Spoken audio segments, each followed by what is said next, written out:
Nos acompaña Álvaro de María, cuyo nick en Twitter es @Álvaro_de María. Bienvenido y gracias por participar en el podcast Tiburones de Fintuit. ¿Cómo estás, Álvaro? Un placer estar por aquí. Me han hablado muy bien del programa y la verdad que con muchas ganas de charlar contigo. Pues el placer es nuestro, te tenemos por aquí, vamos a sacarte jugo por toda tu trayectoria, vamos a hablar de Bitcoin de una forma diferente, ¿no? No es hablar en criptomonedas, sino de toda la soberanía de Bitcoin, hasta dónde puede llegar y bueno, creo que es un placer poder hacerlo contigo. La primera pregunta es, ¿quién es Álvaro? Pues la verdad es que es una pregunta que suele parecer fácil, pero es la complicada, ¿no? Porque todo el mundo se suele definir por a qué se dedica, qué ha estudiado, cosas de ese estilo. Pero bueno, pues tampoco soy una persona muy particular, ¿no? Pues quiero mucho a mi prometida, estudio muchas horas al día desde hace muchos años, ¿no? Y me gusta, pues entre otras cosas, jugar a la Xbox o pasar mucho tiempo con amigos, ¿no? Entonces tampoco salgo mucho de la norma en ese sentido, ¿no? Pero sí que es verdad que al final, pues de tanto estudiar, pues uno acaba aprendiendo algunas cosas, sobre todo estudiar varios campos, pues de los límites entre los campos, pues aprende algunas cosas que no son muy generalizadas, ¿no? Y eso pues me permitió abordar el estudio de Bitcoin de una forma singular, que me ha llevado pues a escribir un librito que se llama La filosofía de Bitcoin, que ha vendido pues miles de ejemplares, estamos por los 10.000 ejemplares más o menos vendidos, y a publicarlo incluso en Estados Unidos y a hacer presentaciones del libro en Ámsterdam, en Miami, abrir conferencias en Argentina para 10.000 personas y cosas cosas así un poco locas, dar más de 300 entrevistas. Y cosas así que eso ya no es tan usual, ¿no? Pero bueno, tampoco, como no dejo de ser una persona normal, pues tampoco me afecta demasiado en el día a día. ¿Cómo ha llevado ese éxito, bueno, porque claro, escribes un libro y te empiezan a llamar, empiezas a tener intervenciones.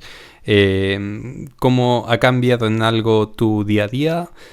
Pues, a ver, lo primero es que no fue simplemente escribir un libro, porque yo terminé de escribir el libro el 23 de mayo de 2021.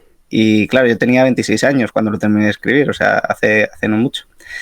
Y yo, evidentemente, pues no me había pronunciado nunca en redes sociales, no tenía ningún perfil, nadie sabía quién era.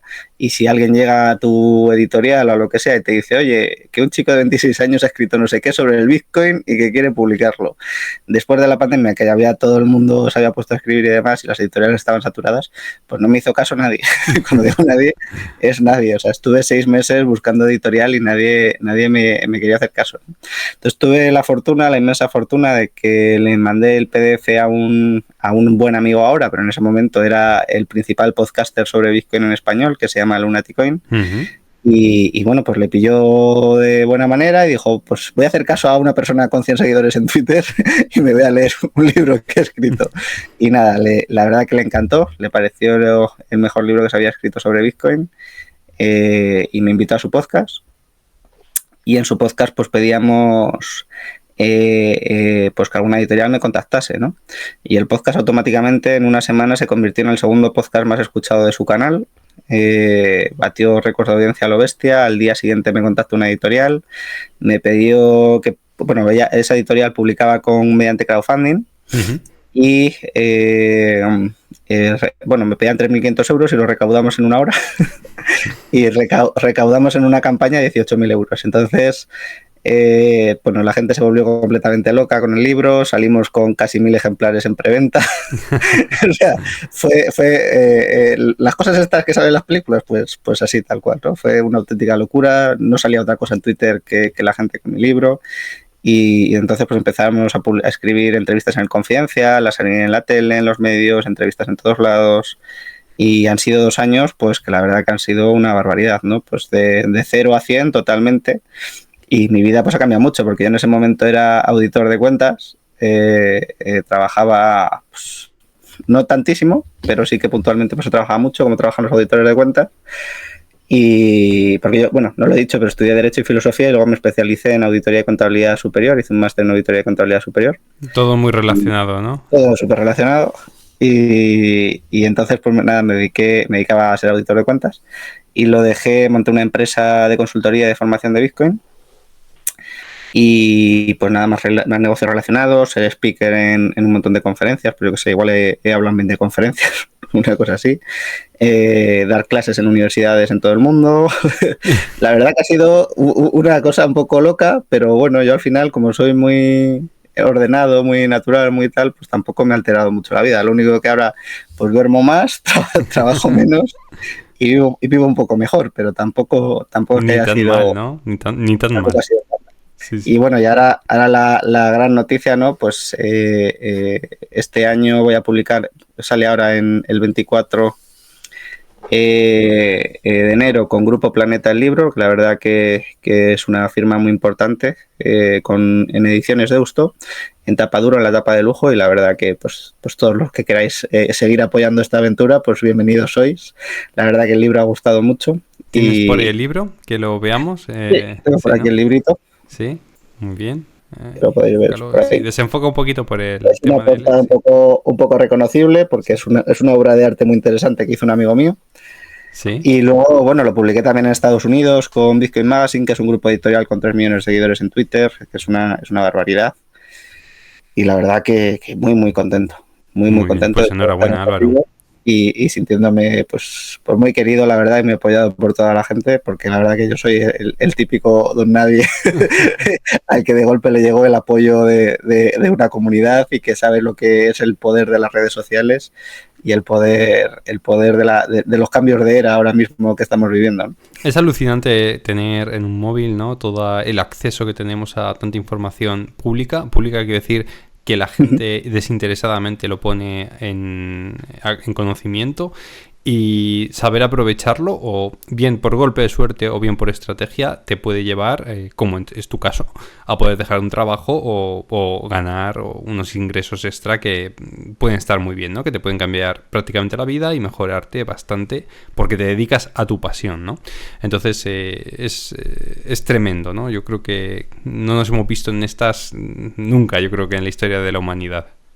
Yo creo que igual, que nunca, porque la verdad que esto es una pasada y además cambia completamente la forma que tienes de producir, de ver las relaciones económicas, de todo, ¿no? Porque antes, pues alguien para hacer lo que hacía yo, pues era muy difícil, porque ¿cómo te das a conocer en mitad del mundo? Pues es muy complicado, tienes que ir persona a persona y te vas ganando la fama poquito a poco, por así decir. Ahora de repente consigues llegar a un canal que tenga una audiencia de 50.000 personas y el apoyo que puedes recibir de un día a otro, literalmente, pero literalmente es bestial. Es que Sí, yo sí, pasé es total. de tener 100 seguidores a tener 5.000 en una semana. Yo tengo mi teoría de que por qué los actores han sido siempre mejor pagados, más famosos, toda esta gente, ¿no? Que se dedicaba al cine, y era porque, bueno, los únicos medios de comunicación que había, que eran muy poquitos canales, muy poquitos medios, tenían su foco sobre ellos y ellos creaban más impactos, ¿no? De todo el mundo. Pero ahora es al revés, o es mucho más fácil para que la gente que es especialista pues pueda crear impactos a través de su móvil, a través de un vídeo. Entonces, gente que, vamos a poner científicos, en tu caso especialistas en Bitcoin, pueda llegar al nicho o a la gente que realmente le interesa y crea esto, ¿no? Crea estos impactos, te crea esa fama, te crea ese reconocimiento y al final pues vemos tu caso, ¿no? La democratización, no me gusta hablar de esos términos. A mí tampoco. No, a mí no, en absoluto, pero sí Yo creo que que más, es oportunidad. sí, yo creo que más es un cambio en la manera que tenemos de producir, ¿no? Antes yo creo que se producía de una forma muy industrial y ahora yo creo que estamos pasando a una producción más de lo que un libro muy bueno que se llama El individuo soberano llama la era de la información. Porque si te fijas antes, pues había que producir en fábricas, a lo bestia, en escala, llenar los mercados de mercancías para poder vender una parte de esas mercancías, ¿no? Ahora no, ahora tú eres capaz de conectar con esa parte de nicho que va a querer tu producto, sacar el producto y hacer una oferta muy personalizada para ese nicho. Sí. ¿No? O sea, por ejemplo, mi libro, pues en otras épocas, pues habría que haber llenado totalmente todas las estanterías de todas las... para vender 10.000 ejemplares, que es una barbaridad. Habría que haber llenado todas las estanterías de Corte Inglés, de AFNAC, de no sé qué, de no sé cuántos, para vender ese volumen de libros. Y ahora no, ahora me creo una cuenta en Twitter, pongo un enlace, Sí. doy entrevistas donde se pone el enlace y ya vendes esos ejemplares. Y la producción para mi editorial es nada, es hacer una tirada según vaya viendo demanda. Sí, Entonces, fábrica sobre pedido, ediciones fábrica sobre sobre pedido. entonces, Sí. la manera de producir, de distribuir, de llegar al público cambia mucho, porque antes tú tenías que inundar el mercado de oferta y ya, pues a ver qué demanda tiene, ¿no? Ahora tú tienes la demanda gracias a Internet agregada. No tienes que ir a buscar a la demanda te busca a ti, porque tú la tienes agregada y conectas una oferta muy personalizada a una demanda muy concentrada y agregada en Internet y ya está. Correcto, eso es. Y eso la verdad que doy fe de que cambia la vida, ¿eh? O sea, La magia de la tecnología, exactamente. porque eso en cualquier otra época, insisto, además a una edad muy, muy temprana, pues habría sido completamente impensable, ¿no? O sea, a mí me dices que con 28 años, 29, voy a vender 10.000 ejemplares y la verdad que me parece que cualquier otra época habría sido complicadísimo. Totalmente de acuerdo. Bueno, pues vamos a avanzar. Hemos venido a hablar de Bitcoin desde el punto de vista de Álvaro de María. Quería preguntarte cuándo descubriste Bitcoin, cuándo te hizo ese clic el cerebro que dijiste, bueno, esto es otra cosa, es lo que has reflejado en tu libro y... ¿cómo podemos decir? No quiero decir te enamoraste, pero sí te tomaste en serio que esto era una revolución. No sé si llamarlo monetaria, pero sí una revolución de valor. Sí, totalmente. Pues yo enamorado solo de mi prometida. Por eso no quiero llegar a esos términos. Obsesionado con Bitcoin, sí, desde luego, porque desde que me hizo clic, como bien has dicho, no ha habido un solo día que no le haya dedicado varias horas a Bitcoin. Y eso ya es mucho, es decir, mucho. Sí. Entonces, yo lo primero que lo estudié en 2016, cuando estaba terminando, yo iba a depositar inspector de entidades de crédito al Banco de España. Entonces, pues empecé un poco a cotillar cuestiones monetarias, ¿no? Ya había estudiado mucha parte de la escuela austríaca de economía, ya había estudiado muchas cosas por ahí, sobre todo temas de Hayek y demás. Y pues Bitcoin es como la anécdota, vamos a ver qué es esto, vamos a ver en qué consiste y lo estudias un poco, ¿no? Lo que pasa es que es verdad que me dejé llevar por el rollo de lo importante aquí es la tecnología blockchain, Bitcoin es la primera, pero aparecerán otras criptomonedas, todo ese tipo de ruido alrededor que a mí me hizo pensar en una primera instancia en 2016, esto no, bueno, está la primera como anécdota, como si fuese un coleccionable de una moneda antigua rara, pero lo valioso está por venir, ¿no? Y nada, pues yo súper convencidísimo de esa tesis, lo abandoné y me puse a estudiar teoría del Estado. O sea que, como ves, voy de una cosa que tiene mucha relación a otra totalmente distinta, no tiene nada que ver, ¿no? Entonces me especialicé en teoría del Estado y estuve 2 años centrándome en todo eso, mientras luego comencé un poquito a opositar. Y nada, luego en 2019 yo sigo desde hace muchos años a una persona que recomiendo a todo el mundo que la siga, que se llama Emerito Quintana, que es un gestor de Numantia Patrimonio Global, que es un fondo de inversión que a mí me gusta mucho. Y a Emerito pues le sigo desde hace muchísimos años. Entonces es una persona que además sé que es muy inteligente y empezó a hablar de Bitcoin. Y yo digo, bueno, a ver, si yo he estudiado esto y esto no... Sí. si yo me había mirado esto y esto no iba a ningún lado. Y de repente empieza a hablar, empieza a hacer tesis tal, y yo, bueno, a ver, si Emérito está diciendo que esto es importante, es que yo no hice bien los deberes en su momento, porque este hombre los hace muchísimo mejor que yo siempre. Pues ya le conocía, ya le llevaba siguiendo la pista muchos años, ¿no? Yo le sigo desde que tenía 21 años yo y 25 de él, una cosa así. Y nada, pues dije, venga, vamos a seguirle. Entonces grabo un podcast que hablan del halving, precisamente, que el halving se va a producir ahora también dentro de unos meses, pero del anterior halving, que ahora lo comentaremos también lo que es. Y llevó allí a Adolfo Contreras y a Manuel Polavieja, que Manuel Polavieja también es un teórico monetario, Adolfo Contreras estaba también trabajando en temas de Bitcoin. Y hablaron de Bitcoin de tal manera que a mí me hizo clic automáticamente, lo conecté con la desnacionalización del dinero de Hayek y con mi parte de teoría del Estado. Y dije, joder, si aquí se ha creado algo que se escapa al control de los estados.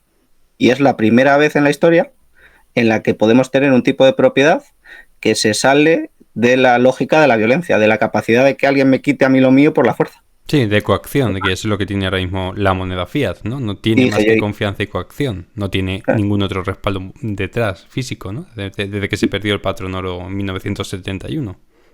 Y dije yo, ¿y cómo narices se me había pasado a mí esto? Ujú. ¿Sabes? ¿Cómo no me había dado cuenta cuando empecé a esto, esto que es un cambio histórico, es un cambio de alcance histórico?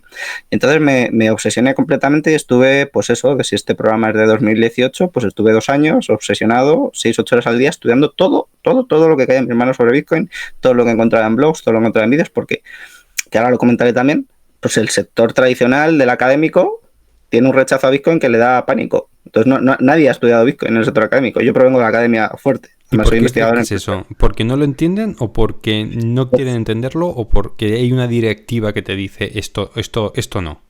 Yo creo que hay 3 cosas, ¿no? La Ujú. primera es que Bitcoin va contra creencias. Entonces, como son cosas tan heavies, lo que plantea Bitcoin y que consigue directamente, para tú aceptar eso, te tienes que cambiar la forma en la que piensas directamente. O sea, es como yo lo suelo comparar con la pólvora.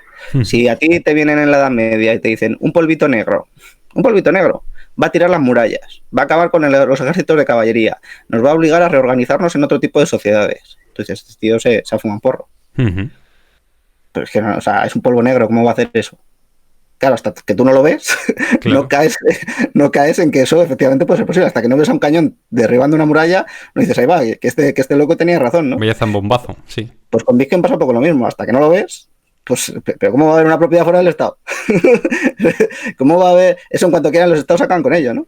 Sí. Claro, cuando o sea, si esto es tan fuerte, es una creencia tan fuerte que tú tienes asentada cómo funciona la economía, cómo funciona la política, cómo funcionan las cosas, y de repente viene algo que lo desafía, lo primero es ignorarlo. Lo primero es decir, bueno, esto no será así. Entonces, yo creo que esa es la primera cuestión. La segunda es que Bitcoin te obliga a hacer los deberes. O sea, a mí me llevo a entenderlo bien 2 años, 6-8 horas al día, ¿no? Si yo soy catedrático de economía y me viene un chaval joven a decirme, mírate esto del Bitcoin y le toca dedicar 6-8 horas al día durante 2 años, lo siento, pero no. Sí, no vas a llegar, claro. No me apetece. O sea, tengo la agenda muy ocupada y tengo las cosas muy ocupadas. Tengo cosas que Y la, hacer. Sí. y la tercera cosa que yo creo que ha retrasado mucho en la comprensión de Bitcoin, sobre todo estos economistas y demás, es que el relato principal que ha habido en Bitcoin durante mucho tiempo ha sido el del patrón Bitcoin, que es un libro de Saifedean que viene a decir que Bitcoin es una alternativa al dinero fiat y a los bancos centrales. Entonces, claro, Bitcoin tiene una serie de limitaciones para convertirse en eso muy fuertes, que a cualquier economista que lo analice desde ese punto de vista le va a decir, pues no, esto no vale para eso. Que es un poco a mí lo que también me pasó en una primera instancia, ¿no? Claro, la cuestión es que la propuesta de valores de Bitcoin es 1.000 millones de veces, a mi juicio, más valiosa que la de ser una alternativa al dinero fiat y a los bancos centrales, ¿no? Y yo creo que eso es lo más residual de todo, o sea, eso no tiene casi importancia si se quiere.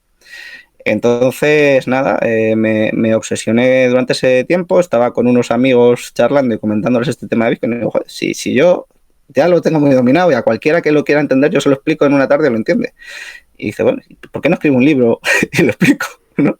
Sí. Todo esto que he estudiado y por qué esto es lo importante y no cripto y no blockchain y no sé qué y no sé cuántos. Y nada, pues me senté y en una semana escribí el libro, en 5 días para ser más exactos. Y nada, lo acabé, se lo pasé a un par de amigos que me lo iban revisando y demás. Quedó perfecto. O sea, luego, después de eso, bueno, esta edición con Planeta es una edición revisada y actualizada 2 años después. Pero de esa primera edición, o sea, ese primer escrito que hice, o sea, cuando lo publiqué 6 meses después, añadí 2 frases. No cambié prácticamente nada más. Puede ser. Entonces, Sí, perdona. Sí, una no, pregunta. no, entonces ya lo tenía prácticamente cerrado y la verdad que la gente lo veía también y a todo aquel al que se lo iba compartiendo lo veían también, que yo ya más o menos dije, bueno, pues cuando llega a la comunidad, pues gustará, digo yo. O sea, tú hablas de Bitcoin obviando o dejando un poquito más al lado todo lo que es la tecnología de blockchain y tú centrándote más en la utilidad que tiene para darle libertad a las personas frente al Estado, ¿no? Entiendo que puede ir por ahí también el argumentado a favor de Bitcoin, ¿no? Lo primero sería decir que blockchain no es una tecnología revolucionaria en absoluto. Blockchain es una tecnología de encadenar huellas digitales. O sea, no es. De hecho, existe desde 1991, quiero decir que no tiene nada de novedoso, ¿no? Y lo segundo es que Bitcoin no es una cuestión tecnológica, es una cuestión casi conceptual. De alguna manera se puede entender casi mejor como Internet, ¿no? O sea, Internet, pues no sabemos cómo funciona. Y la tecnología subyacente a Internet nos da más o menos igual. No, o sea, nadie se pone a estudiar, para entender lo que es Internet, nadie se pone a estudiar el protocolo TCP/IP, ¿no? Sí. Quiero decir, quitando algunos informáticos, pues yo llevo utilizando Internet 20 años o 25 años y nunca me he preguntado qué es el protocolo TCP/IP y cómo funciona. Entonces, la cuestión es entender que Internet nos permite conectarnos con gente, punto. Compartir información, almacenar información, conectarme a una persona al otro lado del mundo, a hablar, hacer una videollamada, hacer una entrevista como esta. Eso es lo que necesito entender, no necesito entender. Entonces, cuando la gente empieza a analizarlo desde el punto de vista tecnológico, se meten unos fregados inmensos. Porque es verdad que la parte tecnológica de Bitcoin te da para todo lo que tú quieras. Es decir, tú te puedes meter ahí y te puedes encerrar mil años y perderte, ¿no? Pero eso no es lo relevante. O sea, lo relevante es lo que te permite hacer. Vale, ahí quería llegar. ¿Qué te permite hacer? ¿Qué problema resuelve Bitcoin? Bueno, a ver, desde el punto de vista económico, porque podemos entrar a los puntos de vista que resuelve. Bitcoin resuelve dos problemas históricos en el ámbito digital, que eso tiene mérito. Bitcoin resuelve el problema del doble gasto y el problema del tercero de confianza. Pero como esto lo explico en otras entrevistas, si alguien lo quiere ver, que lo vea en otras, ¿no? Vamos a lo gordo que resuelve Bitcoin, ¿no? Bitcoin aunque bueno, lo podemos comentar muy ligeramente, pero vamos, Bitcoin lo que resuelve es el problema de una escasez digital en el ámbito digital que no dependa de terceros, ¿no? Uh-huh. Entonces esto es brutal, porque claro, cuando nosotros tenemos un activo que no está emitido por ninguna empresa, porque Bitcoin no tiene ninguna empresa detrás, no tiene empleados, no tiene nada de esto, ¿no? Entonces, Bitcoin como tal, si tú lo tienes algún tipo de riqueza, pero no es una riqueza emitida por nadie, no es un activo financiero, no es el pasivo de ninguna compañía que ha emitido acciones, que ha emitido el dinero, como el dinero de los bancos centrales o de los bancos comerciales son pasivos, ¿no? Esto sí, como auditor sí. Debe alguien ese dinero, sí. Entonces, de repente tienes un activo, cuando te has quitado ese tercero de confianza, pero has sido capaz de crear una escasez digital, lo que consigues es un activo digital, pero que es un activo real, es decir, que es una cosa, ¿no? Que no, su valor depende de sus propiedades, no depende de lo que una empresa o una compañía haga con él, o del valor futuro que le vayan a dar, o de cosas de ese estilo, ¿no? Y claro, ver que tenemos un activo real digital, a mí me voló la cabeza, porque era una nueva categoría de activo. Y esto parecerá que no, pero el haber estudiado filosofía ayuda mucho, porque la filosofía tiene una parte que es el estudio de los entes, de los tipos de cosas que hay. Entonces, pues es una categoría que puede ser, ¿no? ¿Por qué no va a haber un activo real digital? Lo que pasa es que no habíamos tenido ninguno. Si ya decíamos los problemas para los economistas, pues imagínate esto, ¿no? Decir, no, es que Bitcoin es el único activo en su categoría. Es el único activo real digital, porque no tiene emisor. Pues claro, la gente dice, ¿pero cómo va a ser eso? ¿Qué más activos se parecen? No, es que no hay ninguno parecido. Ese es el otro problema que tenemos para explicar Bitcoin, ¿no? Siempre tenemos que ir a símiles. No, es el oro digital, es el no sé qué, es el no sé cuánto. Pues sí, lo más parecido que se puede decir de Bitcoin es que es como una especie de oro digital, ¿no? De hecho, habría que distinguir dos cosas, ¿no? La red de Bitcoin, que normalmente la solemos escribir con mayúsculas, que es un sistema, a mí me gusta definirlo como un sistema global de derechos de propiedad absolutos, y ahora podemos entrar más a estas cuestiones porque son las más interesantes, y Bitcoin con minúscula de alguna manera, que es el token, que es el activo, que es un activo real, que se parece mucho a una especie de oro mejorado mediante software. Uh-huh. Sí, porque no se va creando, no se va descubriendo más Bitcoin cada año, ¿no? Hay un número finito, sí, ¿no? de Bitcoin. Bitcoin tiene un calendario de emisión determinístico. Es decir, los Bitcoin de nueva creación se crean con los bloques que se van minando, que estos son cuestiones técnicas, pero bueno, como anécdota básicamente. Y cada 4 años la oferta se va reduciendo a la mitad. Es decir, los primeros Bitcoin minados, pues por cada bloque se hacían 50 nuevos, ¿no? Ahora estamos en un momento en el que se hacen 6,125, ¿vale? Porque se redujo a la mitad, entonces pasaron a ser 25. O sea, cada 4 años se produce un fenómeno que se llama el halving, ¿no? Que se va a producir ahora dentro de poco.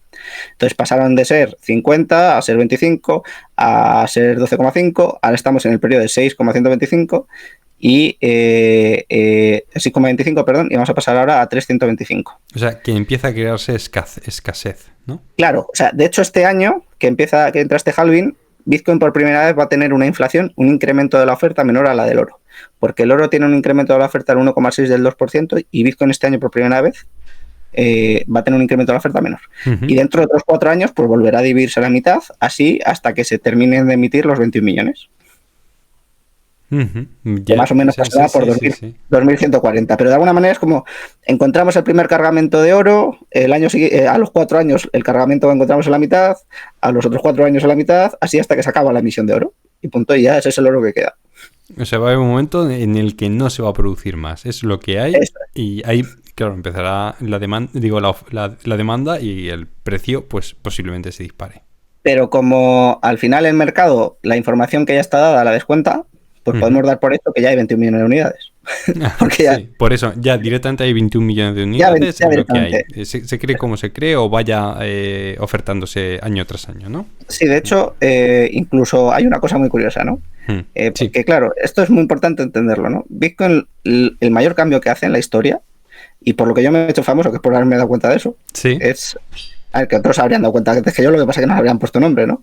Bitcoin hace depender la propiedad del conocimiento, ¿no? Es decir, Bitcoin de alguna manera es un registro de la propiedad, donde tú mueves en el registro de la propiedad la titularidad de las monedas de Bitcoin a otra persona. No es más que eso. Y esto se hace mediante claves, como claves digitales, por así decir, claves privadas. Sí. Claro, esto hace depender la propiedad de esos activos, en este caso de un activo real, que son los Bitcoin, del conocimiento. Y esto es brutal, porque te da una versatilidad que no te da ningún otro activo. Porque cualquier otro activo, tú para manejarlo, pues dependes de la seguridad jurídica o de tu capacidad para protegerlo físicamente o para otro tipo de cosas, ¿no? Pero del conocimiento nunca ha dependido ninguna propiedad. Entonces, hace una redefinición del derecho de propiedad, que esto es una pasada, ¿no? Pero claro, también da un problema, ¿no? Hay mucha gente que no se tomaba Bitcoin en serio y compró Bitcoin y no se encargó de hacer una buena custodia de las claves, ¿no? Entonces, pasó el tiempo y luego querían acceder a sus Bitcoin, no se acordaban de dónde habían dejado las claves y demás y no podían acceder a ello. Se perdió la semilla, ¿no? Como aquí no hay ninguna empresa detrás ni empleados de, oye, perdona, he perdido mis Bitcoin, ¿me devuelves el acceso? No. Aquí no hay eso. Pues se pierden. Entonces, en realidad, la oferta de Bitcoin cada vez va a ser más deflacionaria. De hecho, ya se han perdido 3,5 millones de Bitcoin aproximadamente, lo cual es una burrada. Y cada vez se van perdiendo más, ¿no? Yo he perdido Bitcoin, por supuesto, o sea... Sí, quería volver un poquito a lo que has dicho antes, ¿vale? Que es como devolverle la soberanía de esta moneda digital, este activo, al pueblo, ¿vale? Porque vamos a compararlo con el oro. El oro ha habido momentos en el que no se permitía que la gente tuviera oro, ¿no? Incluso las monedas de oro y plata fueron desapareciendo y nos las han cambiado por una especie de chatarra con caras impresas, ¿no? Pero no es ni oro ni plata, o sea, se le ha quitado el oro al pueblo. El Bitcoin yo creo que es una forma de que la gente pueda tener ese oro, ese activo, sin la posibilidad de que el Estado se lo intercepte, ¿no? Bueno, esto es brutal, ¿no? El otro día, además, un amigo que se llama Dragón Oro Plata me regaló, nos intercambiamos 2 ahí... 2 onzas de plata, ¿verdad? Unos libros por 2 onzas de plata. Sí. Y la verdad que es alucinante. La gente cuando pagaba con plata y con oro, o sea, se tenía que sentir la leche, porque, o sea, te da una sensación de poseer riqueza de verdad, que los billetes, ya, además yo que voy de vez en cuando a Argentina, pues lo ves y dices, esto no vale para nada, ¿no? Sí. Pero la plata y el oro te dan una sensación de riqueza alucinante, ¿sabes? O sea, tengo que reconocerlo totalmente. Te dio dos American Eagles, ¿no? Uf, sí, justo. Sí. Veo que sabes. Sí, bueno, yo soy coleccionista numismático e invierto también en plata y oro físico. Y bueno, sí, conozco bastante sobre todo esto, sí. Pues sí, justo. Lo vi y me llamó mucho la atención, ¿eh? Y pues su canal es bueno, ¿eh? Sí, lo sigo. Perfecto. Pues nada, y la verdad que sí, que o sea, Bitcoin de alguna manera... te cambia totalmente la sensación respecto de todo lo demás, ¿no? Porque tú toda la propiedad la compartes a medias con el Estado. La compartes a medias en términos de él puedes controlar lo que quiera, puedes traerte puede hacerte el chantaje que quiera sobre todo eso, puede ponerte regulación sobre cómo transaccionas tú, cómo intercambias, cómo generas valor, cómo lo recibes, cómo haces todo esto. Pues Bitcoin crea un espacio de libertad donde puedes hacer lo que tú quieras. Pero nadie tiene ni por qué saberlo, ni incluso si lo saben, nadie puede forzarte a ello, ¿no? Uh-huh. Es un espacio de libertad incensurable, sin límites, con un control total, porque como hace depender la propiedad del conocimiento, pues si tú sabes, hacer más o menos los procesos, que no son difíciles, pues ya tienes un control total, ¿no?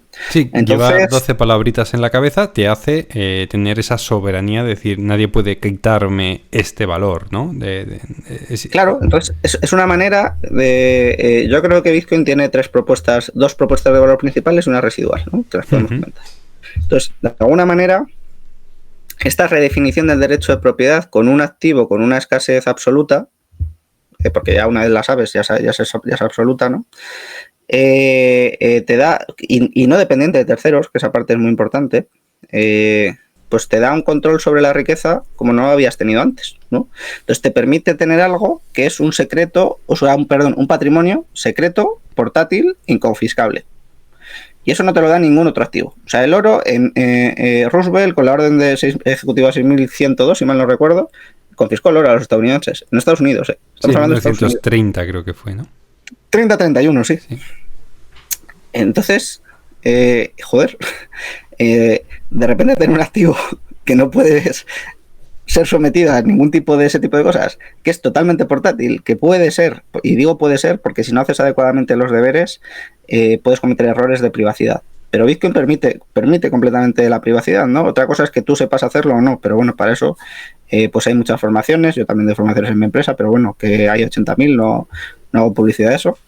Y ya está. Y entonces esa primera propuesta de valor es una propuesta de valor única, que es tener confianza, tener propiedad de confianza minimizada.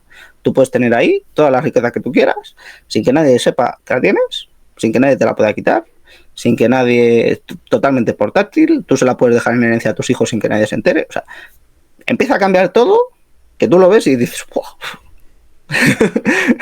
¿Y cómo no me había dedicado yo a esto? Si no hay nada parecido a esto, ¿cómo no le voy a dedicar 1000 horas, no? Sí. Y esa es la primera propuesta de valor, que dices tú, bueno, pues muy bien, oye, joder, tener un tipo de riqueza así, la verdad que los tiempos que corren, yo lo pienso a pasado, por ejemplo, ¿no? Yo pienso en todas las guerras mundiales, en cómo la gente tenía que dejar la riqueza que había atesorado durante toda su vida en bienes inmuebles, en obras de arte, en oro porque se lo confiscaban en la frontera y en cosas así. Digo, joder, si hubiesen tenido Bitcoin, pues prácticamente todos podrían haber su riqueza con ellos y llegan a otro país seguro y la recuperan. Sí, ese patrimonio te lo llevas donde quieras con una conexión a internet. Y ya está. Es que, o sea, luego en cualquier otro lado lo recuperas sin ningún tipo de dificultad. Es que es una pasada. Entonces, claro, cuando piensas cómo habría cambiado el pasado, dices, bueno, pues el futuro lo va a tener que cambiar, porque evidentemente la gente con los incentivos bien alineados, pues lo va a entender, lo va a aprovechar y evidentemente la forma que tenemos de vivir actualmente pues cambiará, ¿no? Evolucionará de alguna manera. Pero la segunda propuesta de valor, si esta primera ya es la leche, la segunda también. Porque dices tú, vale, todos los mercados financieros se han desarrollado para una función principal, ¿no? Una parte es financiar proyectos y todo lo que tú quieras, pero por lo gordo que se desarrolla es por ser capaz de transportar valor en el tiempo. Es decir, nosotros tenemos excedentes de producción hoy, tenemos que dejarlos en algún sitio, si los dejamos en dinero fiat, se diluye entre las manos y se evapora prácticamente. Sí, por la inflación, sí. Nos vemos forzados a invertir. ¿A invertir en qué? En oro, en arte, en coleccionables, en joyas, en acciones de empresas consolidadas, en deuda pública, en bienes inmuebles, en todo lo que se te ocurra, pero en otra cosa que no sea dinero, prácticamente. Entonces, has montado ahí unos mercados financieros sobredimensionadísimos para una única función, que es transportar valor en el tiempo. Bueno, pues si piensas Bitcoin como un activo para transportar valor en el tiempo, te vuela la cabeza. ¿Por qué? Porque reduce todos los costes de transacción. Los costes de transacción es un concepto económico que acuña Ronald Coase en un artículo de 1937 que se llama La naturaleza de la empresa, que es muy breve y que recomiendo a todo el mundo. Los costes de transacción pues son los costes de, por ejemplo, negociación, ¿no? Los costes de contratación, otro tipo de costes que no están reflejados en los precios, pero que a ti te llevan trabajo, ¿no? O sea, si yo tengo que transportar valor en el tiempo y me tengo que poner a investigar un sector inmobiliario, a ver cómo está el mercado inmobiliario en esta rama, a ver cómo está ese piso, a ver si tiene vicios ocultos, a ver cómo viven los vecinos, a ver si son ruidosos, a ver si no sé qué, a ver si no sé cuántos. Luego tengo todos los costes de impuestos, de notarios, de registro de la propiedad, de no sé qué, de no sé cuántos. Luego tengo el deterioro del bien inmueble. Luego tengo la custodia del bien inmueble que tengo que pagar seguridad y el seguro. Luego tengo que pagar la comunidad. Luego tengo que pagar las derramas. Luego me puede ocupar por inseguridad jurídica los ocupas. No sé, empiezas a pensar en todas estas y dices, madre mía. ¿Para qué me meteré, no? ¿Para qué me meto en esto? Claro. ¿Cómo cambia Bitcoin respecto a todo esto? ¿Cuál es el coste de custodia de Bitcoin? El mismo, muy bajo, 100, 150 euros, y hacer un poco los deberes. Y el mismo para 1.000 euros que para 100.000, o que para 1.000.000, o que para lo que sea. El mismo. No te va a cambiar el coste de custodia. El deterioro, que en el ciberespacio las cosas no se deterioran, entonces tienes ahí una ventaja de deterioro, frente al deterioro enorme. La dilución, pues oferta de bienes inmuebles, pues ahora mismo está estancada por regulación, pero si cambia mañana la regulación se puede crear tantos bienes inmuebles como se quieran, o sea, eso no tiene ningún tipo de problema. En Bitcoin, sin embargo, tienes una oferta determinística, ¿no? Y eso es una ventaja enorme. ¿Por qué? Porque Bitcoin es el primer activo que acaba con el riesgo de dilución, es decir, todos los activos o sea, el oro, por ejemplo, pues incrementa su oferta en 1,6, un 2% al año. Eso en 10 años es un 20% de la oferta. Se ha creado un 20% más de oferta. Eso, de tu parte respecto del total, es una dilución del 20%. Con Bitcoin, tu parte respecto del total no solo es fija, ¿no? Respecto a estos 21 millones, sino que por errores de custodia se incrementa. Entonces, no solo acaba con el riesgo de dilución, es que fomenta la concentración. Tu parte respecto del total tiende a ser mayor cada vez, ¿no? Sí, diluye la cantidad de Bitcoin porque la gente pierde las claves y no puede entrar y se pierden, ¿no? Eso es, tu parte se concentra. O sea, Sí, tienes siempre más. Es como si una empresa comprara acciones propias. Eso es, eso es. De alguna manera es como si las empresas estuvieran recomprando de forma permanente acciones. Es una pasada. Sí. A nivel económico es una pasada. Sí. Pero es que luego un bien inmueble, si tú quieres hacer una parte de tus ahorros que has dejado allí para transportarlo en el tiempo, pues tienes que liquidar el bien inmueble entero, no puedes acceder a una parte. Con Bitcoin, como es tan divisible, tú puedes acceder a la parte que tú quieras. No tienes riesgos regulatorios porque es un activo fuera del control de los estados. Entonces, si tienes que hacer una autocustodia, es un activo real fuera de su control. Pues joder, de repente dices, ahí va, todos estos costes de transacción se me han reducido a lo bestia. Pero a lo bestia. A cambio de dos costes. Un primer coste, que es el coste de hacer los deberes. No es un coste grande. O sea, yo lo enseño en 8 horas. Y la gente sale muy contenta y sabe hacer todo. Eso te quería preguntar más adelante, ¿no? ¿Cuáles son los deberes que debe hacer alguien? Ahora si quieres lo remarcamos, ¿no? Porque me parece muy interesante y quiero que sea muy didáctico esto. Sí. Y las formaciones, hay formaciones de 200 euros. Las mías son un poco más caras, pero porque estamos dos profesores contigo a solas. Pero normalmente van entre 200 y 600 euros si son online. Las nuestras son presenciales. Porque al final nos hemos encontrado con un perfil que tiene más problemas para manejarse en estos mundillos. Entonces necesitan que alguien les acompañe durante el proceso. Nada más. Totalmente comprensible, sí. Luego, pero bueno, respecto de las siguientes propiedades, ¿no? O sea, claro, todo eso, cualquier otro activo tiene problemas en todos los demás ámbitos. Entonces, Bitcoin te da una serie de ventajas ahí brutales. No te digo que dejes todas tus demás inversiones y te centres en Bitcoin, ¿no? Pero míralo, por lo menos, como una opción de diversificación de tu patrimonio en una nueva categoría de activo que te da una versatilidad que no te la da ningún otro. Voy a redefinir la cartera permanente. Voy a meter un quinto activo que podría ser el Bitcoin y... ¿por qué no? ¿No? A mí me parece que debería ser así, pero yo no puedo dar consejos de inversión, ni los doy. No es un consejo de inversión, estamos simplemente teorizando. Estamos teorizando nada. Sí. Entonces, luego el segundo coste es la volatilidad, que hay que entenderlo. Porque si la entiendes se te quita el miedo, de alguna manera. Porque mucha gente dice, es que es muy volátil. Ya, bueno, y los bienes inmuebles si cotizasen, te seguro que te pondrían los pelos de punta. Pero no cotizan, entonces no pasa nada. Sí, la volatilidad, estamos viendo subidas y bajadas bruscas, ¿no? de la cotización del Bitcoin, ¿no? Porque podríamos coger el Bitcoin como un activo más, como podrían ser cualquier otro activo, las acciones, cualquier otro activo, porque lo nominamos en dólares o en otra divisa, ¿no? Pero ¿a qué se debe esa volatilidad? ¿Cómo podemos estar más seguros de que esa volatilidad no va a ser tan grande? Pues lo siento mucho, esa volatilidad va a ser igual de grande siempre, a mi juicio. Sí. ¿Por qué? Porque es un activo inherentemente volátil. Es decir, cuando tú tienes una oferta determinística, y la de Bitcoin lo es, no se pueden crear más Bitcoin, hay los que va a haber, porque tiene un calendario de emisión determinístico, ¿no? Si yo creo que la demanda de oro va a incrementarse dentro de unos años y soy un minero, a lo mejor me puedo poner a buscar más oro, y así ajusto la oferta a la demanda futura que preveo, ¿no? Y con eso gano dinero. Con Bitcoin, si tú crees que va a haber más Bitcoin en el futuro, o sea, que va a haber más demanda de Bitcoin en el futuro, tú no puedes crear más Bitcoin, se crean los que se crean, punto pelota. Entonces, esto da un problema de alguna manera porque el precio es oferta y demanda. Si tú la oferta la tienes así, rígida completamente, y la demanda cambia, pues el precio cambia. Así de simple, ¿no? Entonces lo podíamos analizar desde un punto de vista de la oferta respecto a otros activos, ¿no? ¿Por qué yo creo que Bitcoin no es una alternativa al dinero fiat ni a los bancos centrales? Precisamente por estas dos cosas, ¿no? Porque los costes estos de transacción que comentábamos antes respecto al dinero fiat los incrementa mucho. Tú para usar un billete no tienes que estar 8 horas conmigo aprendiendo algo.